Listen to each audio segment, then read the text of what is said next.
আজকের প্রথম খবরটা হলো ভিন ধর্মের প্রেমিকাকে চিকিৎসকের চেম্বারে আনায় উত্তেজনা শ্রীভূমি তথা করিমগঞ্জে। প্রেমিককে মারধর, গ্রেফতার। অন্তঃসত্ত্বা ভিন ধর্মের প্রেমিকাকে প্রসূতি চিকিৎসকের চেম্বারে দেখাতে এনে বিপাকে পড়লেন এক মুসলিম যুবক। ঘটনাটিকে কেন্দ্র করে উত্তপ্ত হয়ে উঠে শ্রীভূমি তথা করিমগঞ্জের নীলমণি রোড। উত্তেজিত জনতা ওই যুবককে মারধর করে। পরে পুলিশ এসে পরিস্থিতি নিয়ন্ত্রণে আনে। জানা গেছে, নিলামবাজার এলাকার এক মুসলিম যুবকের প্রেমের সম্পর্ক ছিল এক হিন্দু যুবতীর সঙ্গে। যুবতী অন্তঃসত্ত্বা হওয়ায় তাকে চিকিৎসার জন্য শ্রীভূমি তথা করিমগঞ্জের এক প্রসূতি বিশেষজ্ঞ চিকিৎসকের ব্যক্তিগত চেম্বারে নিয়ে আসেন ওই যুবক। খবর পেয়ে ঘটনাস্থলে উপস্থিত হয় এক হিন্দু সংগঠনের কয়েকজন সদস্য। এরপরই উত্তেজনা ছড়িয়ে পড়ে এবং জনতা যুবককে মারধর করে। চেম্বার জুড়ে হুলস্থুল পরিস্থিতি সৃষ্টি হলে ঘটনাস্থলে বিশাল পুলিশ বাহিনী এসে পৌঁছায়। পুলিশ প্রেমিক যুগলকে নিজেদের হেফাজতে নিয়ে থানায় নিয়ে যায়। বর্তমানে দুইজনই থানায় পুলিশি জিজ্ঞাসাবাদের মুখোমুখি। এই ঘটনাকে কেন্দ্র করে এলাকায় চরম উত্তেজনা বিরাজ করছে। স্থানীয় হিন্দু সংগঠনের এক সদস্য বলেন, এ ধরনের সম্পর্ক আমাদের সংস্কৃতির পরিপন্থী। বিষয়টি খতিয়ে দেখা উচিত। ঘটনার তদন্ত শুরু করেছে পুলিশ প্রশাসন। আইন শৃঙ্খলা পরিস্থিতি স্বাভাবিক রাখতে এলাকায় টহল জোরদার করা হয়েছে। আজকের পরবর্তী খবরটি হলো শ্রীভূমি তথা করিমগঞ্জের রহস্যজনকভাবে মৃত্যু মহিলা কনস্টেবলের। রহস্যজনকভাবে মৃত্যু হলো শ্রীভূমি তথা করিমগঞ্জ থানার এক মহিলা কনস্টেবলের। মৃত কনস্টেবলের নাম রানী বরা। তিনি দীর্ঘদিন ধরে শ্রীভূমি তথা করিমগঞ্জ থানার সীমান্ত শাখায় কর্তব্যরত ছিলেন। সূত্রে জানা গেছে, পঞ্চায়েত নির্বাচনের দায়িত্ব শেষ করে রাতের দিকে তিনি শহরের একটি ভাড়া বাড়িতে ফিরে আসেন। কিন্তু রাত প্রায় 12টার সময় পুলিশের একটি দল সেই ভাড়া বাড়িতে পৌঁছালে বাড়ির মালিক জানান রানী আত্মহত্যা করেছেন। পুলিশ সঙ্গে সঙ্গে মৃতদেহ উদ্ধার করে শিলচর মেডিকেল কলেজ ও হাসপাতালে ময়নাতদন্তের জন্য পাঠায়। রানী বরার গড় জোরহাটের টিওকে। আরও জানা যায়, প্রেমিকের সঙ্গে ভিডিওতে ঝগড়া হয় রানী বরার। এরপর ধারালো অস্ত্র দিয়ে নিজের শরীরে আঘাত করেছিল বরা। ইতিমধ্যে পরিবারের লোকেরা শ্রীভূমি তথা করিমগঞ্জের বাড়াগড়ে পৌঁছেছেন। ময়নাতদন্তের রিপোর্ট পাওয়ার পরই মৃত্যুর প্রকৃত কারণ স্পষ্ট হবে বলে অনেকেই মনে করছেন। তবে পুলিশের পক্ষে কোনো মন্তব্য পাওয়া যায়নি। আজকের পরবর্তী খবরটি হলো ধারালো অস্ত্র দিয়ে বন্ধুর উপর আক্রমণ আরেক বন্ধুর। চাঞ্চল্য তারাপুরে। সামান্য বিবাদ থেকে দুই বন্ধুতে বচসা, তারপরই ধারালো অস্ত্র দিয়ে কুপিয়ে আক্রমণ। এতে সুমিত বাল্মীকি 28 বছর বয়সী নামে যুবকের ডান হাতের বুড়ো আঙ্গুল ও হাত মারাত্মক জখম হয়। এ ঘটনায় তীব্র চাঞ্চল্য ছড়িয়ে পড়েছে তারাপুর এলাকায়। অভিযোগকারীরা জানান, বিক্রম বাল্মীকি নামের তারই পাশের বাড়ির এক বন্ধু এই জঘন্য কাজ করেছে। তাকে আশঙ্কাজনক অবস্থায় চিকিৎসার জন্য শিলচর মেডিকেল কলেজ ও হাসপাতালে নিয়ে যাওয়া হয়েছে। সেখানে চিকিৎসা চলছে তার। আজকের পরবর্তী খবরটি হলো 5 দিন মৃত্যুর সঙ্গে লড়াই করে পরাজিত বিজেপি কর্মী সুখ। 5 দিন জীবন মৃত্যুর সঙ্গে পাঞ্জা লড়ে হেরে গেলেন ভারতীয় জনতা পার্টি অর্থাৎ বিজেপির এক কনিষ্ঠ কর্মী দেবকুমার রায়। পঞ্চায়েতের নির্বাচনে ছোট বোন সাধনা রায়ের হয়ে প্রচারে গিয়ে গাড়ি দুর্ঘটনার কবলে পড়েছিলেন দেবকুমার রায়। 29 এপ্রিল সন্ধ্যার পর বাড়ির পাশে চান্নিঘাট হাওয়াইতাং সড়কে দাঁড়িয়ে নির্বাচনী প্রচার করছিলেন দেবকুমার রায়। ঠিক সে সময় বাগাবাজারের দিক থেকে হাওয়াইতাং অভিমুখে যাওয়া একটি দ্রুতগতির অটোরিকশা তাকে ধাক্কা দেয়। অটোর ধাক্কা সড়কের উপর ছিটকে পড়েন দেবকুমার। তাকে ধাক্কা দিয়ে অটো সড়কের উপর পাল্টি খেয়ে পড়ে যায়। এতে আহত হন অটো চালকও। ঘটনাস্থলে স্থানীয় মানুষ তাৎক্ষণিক আহত দেবকুমার রায় ও অটো চালককে উদ্ধার করে দলাই প্রাথমিক স্বাস্থ্য কেন্দ্রে পাঠান। আঘাত গুরুতর হওয়ায় প্রাথমিক চিকিৎসার পর উভয়কে শিলচর মেডিকেল কলেজ ও হাসপাতালে স্থানান্তর করা হয়। 5 দিন দেবকুমার শিলচর মেডিকেল কলেজ ও হাসপাতালে ভেন্টিলেশন সাপোর্টে থাকাকালীন শনিবার রাত 2টোর দিকে শেষ নিঃশ্বাস ত্যাগ করেন। তার মৃত্যুর খবর এলাকায় পৌঁছতেই গোটা এলাকায় শোকের ছায়া নেমে আসে। বছর 46-এর দেবকুমার রায় দীর্ঘ বছর ধরে চান্নিঘাট গ্রাম পঞ্চায়েতের 2 নম্বর বুথের ভারতীয় জনতা পার্টির বুথ কমিটির সম্পাদক হিসেবে সাংগঠনিক দায়িত্ব সামলেছিলেন। এবারের পঞ্চায়েত নির্বাচনে তার ছোট বোন সাধনা রায় ভারতীয় জনতা পার্টির সমর্থনে নির্দল প্রার্থী হয়ে চান্নিঘাট গ্রাম পঞ্চায়েতের 2 নম্বর গ্রুপে প্রতিদ্বন্দ্বিতা করছিলেন। মৃত্যুর খবর পেয়ে পরিবারকে সান্ত্বনা দিতে প্রয়াস প্রয়াত দেবকুমার রায়ের বাড়িতে পৌঁছান দলাইয়ের বিধায়ক নিহার রঞ্জন দাস। আজকের পরবর্তী খবরটি হলো শান্তিপূর্ণভাবে সম্পন্ন হলো পুনর্ভোট শ্রীভূমি তথা করিমগঞ্জের 8টি কেন্দ্রে। শ্রীভূমি তথা করিমগঞ্জ জেলার 8টি কেন্দ্রে শান্তিপূর্ণভাবে সম্পন্ন হলো পুনর্ভোট। কঠোর নিরাপত্তার মধ্য দিয়ে সকাল থেকেই শুরু হয় ভোট গ্রহণ। তবে অধিকাংশ কেন্দ্রে ভোটারদের মধ্যে উৎসাহের ঘাটতি ছিল স্পষ্ট। যদিও কিছু কেন্দ্রে ছিল চোখে পড়ার মতো ভোটার উপস্থিতি, তবে কামারগ্রাম বিবেকানন্দ এলপি স্কুলে ভোটার উপস্থিত ছিল সর্বোচ্চ 80.47%। অন্যান্য কেন্দ্রগুলোর মধ্যে তিনগড়ি এলপি স্কুলে ভোট পড়েছে 78%, কামারগ্রাম এমই স্কুলে 77.30%, টুকের বাজার হাই স্কুলে 64.23%, চাঁদখানি এলপি স্কুলে 62.26%, জফরগড় হায়ার সেকেন্ডারি স্কুলে 60.90%, কাশেরগাঁও এলপি স্কুলে 63.67% এবং চৌধুরীটিল্লা এলপি স্কুলে সবচেয়ে কম মাত্র 47.62% ভোট পড়েছে। এই 8টি কেন্দ্রের মধ্যে 2টিতে ব্যালট বক্স টেম্পারিং এবং 6টিতে ব্যালট পেপার সহ মোট সামগ্রী ছিনতাইয়ের অভিযোগ জেলা নির্বাচন আধিকারিকের কাছে জমা পড়ে। প্রিসাইডিং অফিসার ও সেক্টর অফিসারের রিপোর্ট রাজ্য নির্বাচন কমিশনে পাঠানো হলে কমিশনের নির্দেশে পুনরায় এই কেন্দ্রে ভোট গ্রহণ অনুষ্ঠিত হয়। প্রত্যেকটি কেন্দ্রে আইন শৃঙ্খলা বজায় রাখতে নিরাপত্তা বাহিনী সর্বদা সতর্ক অবস্থানে ছিল। আজকের পরবর্তী খবরটি হলো 20টি ভাষায় অনুবাদ হবে হজের খুতবা। হজের খুতবা বিশ্ব মুসলিমদের জন্য গুরুত্বপূর্ণ বার্তা বহন করে।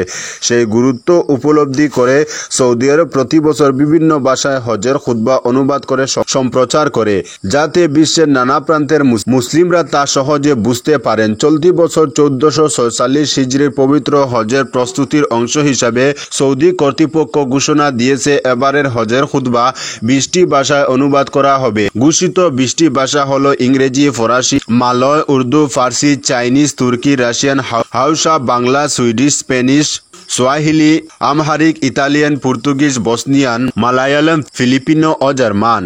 বিশেষজ্ঞরা বলছেন বিভিন্ন ভাষায় খুতবা অনুবাদের এই উদ্যোগ হজের মর্মবাণী বিশ্বের সকল মুসলিমদের কাছে সঠিকভাবে পৌঁছে দিতে গুরুত্বপূর্ণ ভূমিকা রাখবে। বাংলা ভাষার অন্তর্ভুক্তি সারা বিশ্বের বাংলাভাষী মুসলিম জনগোষ্ঠীর জন্য একটি বিশেষ আনন্দের সংবাদ। হজের মূল আনুষ্ঠানিকতা সম্পন্ন হয় 9 জিলহজ আরাফাতের ময়দানে। চলতি বছর চাঁদ দেখার উপর নির্ভর করে সম্ভাব্য 5 বা 6 জুন হজ অনুষ্ঠিত হতে পারে। হজ যাত্রীরা 29 এপ্রিল থেকে সৌদি আরবে পৌঁছাতে শুরু করেছেন। সৌদি সরকার ইতিমধ্যে হাজিদের নিরাপত্তা, স্বাস্থ্যসেবা ও নির্বিঘ্ন হজ পালন নিশ্চিত করতে ব্যাপক প্রস্তুতি নিয়েছে। বিশেষ করে হজের সময় করোনা বা অন্য কোনো সংক্রামক রোগের ঝুঁকি মোকাবেলায় নেওয়া হয়েছে বাড়তি সতর্কতা। আজকের পরবর্তী খবরটি হলো পেহেলগাঁওয়ে জঙ্গি হামলার নিহতদের আত্মার শান্তি কামনা বেরেঙ্গা শিববাড়ি পরিচালনা কমিটির। রবিবার সন্ধ্যায় শিলচরের ঐতিহ্যবাহী বেরেঙ্গা নাথপাড়া সার্বজনীন শিববাড়ি পরিচালনা কমিটির সদস্যরা গত 22 এপ্রিল জম্মু ও কাশ্মীরের পেহেলগাঁওয়ে পাকিস্তানি জঙ্গিদের দ্বারা সন্ত্রাসবাদী হামলায় 26 জন নিরীহ মৃত্যুর তীব্র ভাষায় ধিক্কার ও নিন্দা জানিয়ে এক মোমবাতি জ্বালিয়ে সড়ক পরিক্রমা করেন। এদিন তারা জানান, গত 22 এপ্রিল জম্মু ও কাশ্মীরের পেহেলগাঁওয়ে ধর্মীয় পরিচয় নিশ্চিত করার পর হিন্দু পর্যটকদের গুলি করে মারার ঘটনায় গর্জে উঠেছে সমগ্র ভারতবাসী। ভারতের পার্শ্ববর্তী দেশ পাকিস্তানের মদতপুষ্ট জঙ্গি সংগঠনের সন্ত্রাসবাদীদের অসামাজিক ও নিরীহ মানুষদের হত্যাকে চিরস্তরে স্তব্ধ করার জন্য ভারতের কেন্দ্রীয় সরকারের উপযুক্ত পদক্ষেপ গ্রহণ করার প্রয়োজন রয়েছে।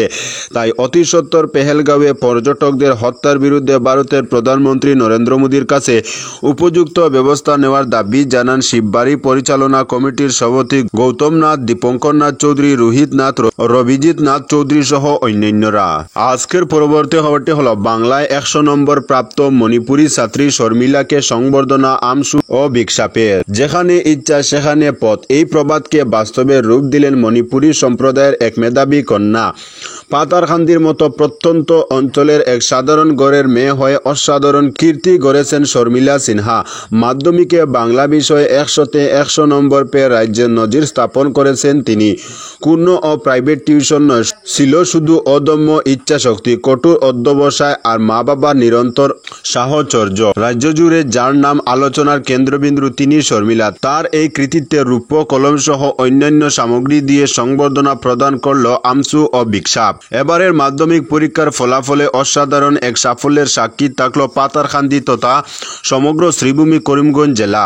মণিপুরী সম্প্রদায়ের কন্যা নারায়ণপুর গ্রামের শর্মিলা সিনহা 2024-2025 শিক্ষাবর্ষের মাধ্যমিক পরীক্ষায় বাংলা বিষয়ে 100-তে 100 নম্বর অর্জন করে রাজ্যে নজির সৃষ্টি করেছেন।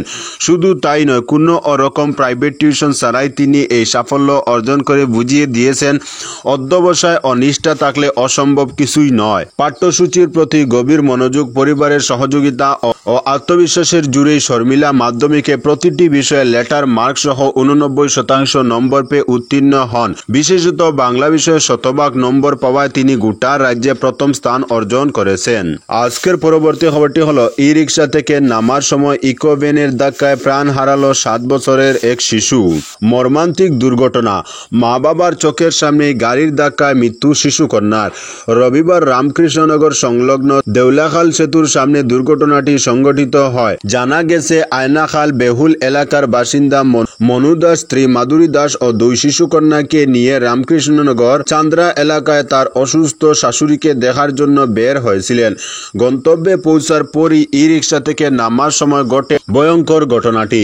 সে সময় তীব্র বেগে ছুটে আসা AS11 BC 5952 নম্বরের ইকোভ্যান পথে দাঁড়িয়ে থাকা শিশু কন্যা পপি দাসকে সজোরে ধাক্কা মেরে পালিয়ে যায়। এতে রাস্তায় ছিটকে পড়ে শিশুকন্যা পপি। বরাত জুড়ে রক্ষা পান মা মাধুরী সহ অপর শিশুকন্যা পিঙ্কি। ঘটনার পর স্থানীয় জনগণের সহযোগে গুরুতর আহত অবস্থায় তাকে উদ্ধার করে রামকৃষ্ণনগর স্বাস্থ্য কেন্দ্রে নিয়ে যান মা বাবা ও বোন, কিন্তু অবস্থা সংকটাপন্ন থাকায় তাকে হাইলাকান্দি অসামরিক হাসপাতালে নিয়ে যাওয়ার পরামর্শ দেন সেখানকার কর্তব্যরত চিকিৎসক।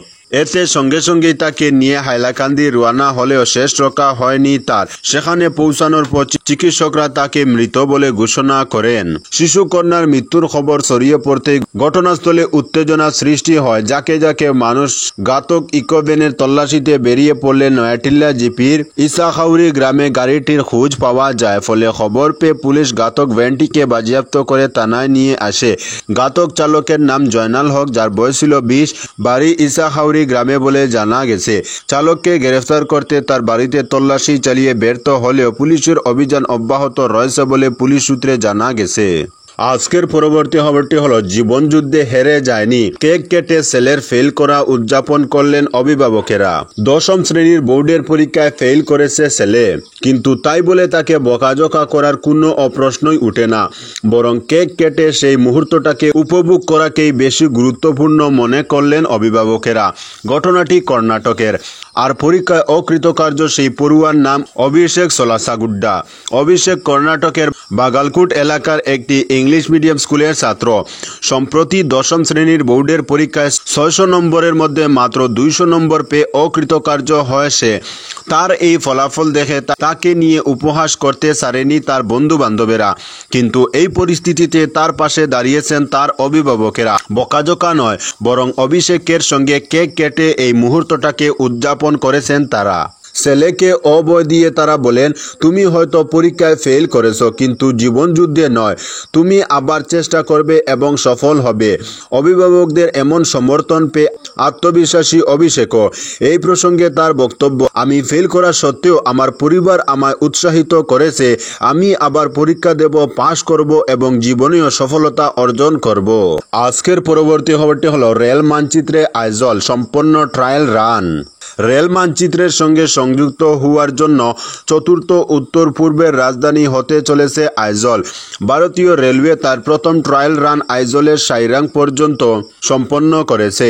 স্বাধীনতার 77 বছর পর এই প্রথম রেল মিজোরামের সাইরাং স্টেশনে পৌঁছেছে, যা এই অঞ্চলের যোগাযোগ ব্যবস্থায় এক নতুন দিগন্ত উন্মোচন করবে এবং মিজোরামের অগ্রগতির জন্য নতুন পথ খুলেছে।